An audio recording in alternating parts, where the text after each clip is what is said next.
સુરત મહાનગરપાલિકાની ચૂંટણીનો આજે પરિણામ આવી રહ્યા છે ત્યારે સુરત મહાનગરપાલિકામાં વિપક્ષના નેતા રહ્યા પાયલ સાકરી આપણી સાથે છે, તેઓ પણ ચૂંટણી લડી રહ્યા છે।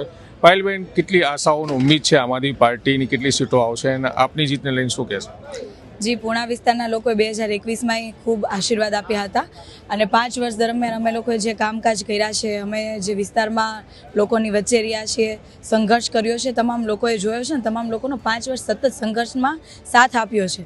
ત્યારે સૌના ખૂબ આશીર્વાદ છે, જનસમર્થન પણ ખૂબ હતું અને આજે મતગણતરી છે। અત્યારે એટલી અપેક્ષા છે જે પ્રમાણે આખા સુરતની અંદર લોકો સહકાર આપી રહ્યા હતા એ પ્રમાણે ખ્યાલ આવે કે આમ આદમી પાર્ટીના મેયર બનશે। આમ આદમી પાર્ટીના મેયર બનશે, પણ સીટો કેટલી આવવાની શક્યતાઓ છે અને લોકોએ કેટલા વોર્ડમાં જીત થવાની શક્યતાઓ છે? ખાસ કરીને આખા, કેમ કે 120 વોર્ડ તો આખા શહેરમાં લાગે છે, તો કયા કયા વિસ્તારમાં જીતની આશાઓ છે? જી, લિંબાયત ઉધના વિસ્તાર છે, પાંડેસરા વિસ્તાર છે, વરાછા વિસ્તાર, કતારગામ વિસ્તાર, પૂણા વિસ્તાર, આ તમામ જગ્યાઓ પરથી લોકો ખૂબ સપોર્ટ કરી રહ્યા છે, જનસમર્થન પણ ખૂબ મળી રહ્યું છે। સેન્ટ્રલ ઝોનમાં પણ ખૂબ જનસમર્થન મળી રહ્યું છે, અડાજણ વિસ્તારમાં પણ ઘણા લોકોનો સહકાર હતો। એટલે જો જોવા જઈએ તો 70+ સીટો આવે એવી અત્યારે અમને અપેક્ષાઓ છે। બિલકુલ 70+ સીટો આવશે। શું નામ છે આપનું? રચના હીરપરા। કયા વોર્ડમાંથી ચૂંટણી લડી રહ્યા છો અને શું આશાઓ છે જીતને લઈને? વોર્ડ નંબર 17 યોગી ચોક પૂણા પૂર્વમાંથી હું ઇલેક્શન લડી રહી છું અને લોકો પાસે ખૂબ મોટી આશા છે અને લોકો બી હવે થાકી ગયા છે અને લોકોય પરિવર્તન ઈચ્છે છે, તો આ વખતે આમ આદમી પાર્ટીનો મેયર બનશે। સીટો કેટલી આશાઓ છે ને આપને કામ જોઈને જનતા શું પસંદ કરશે?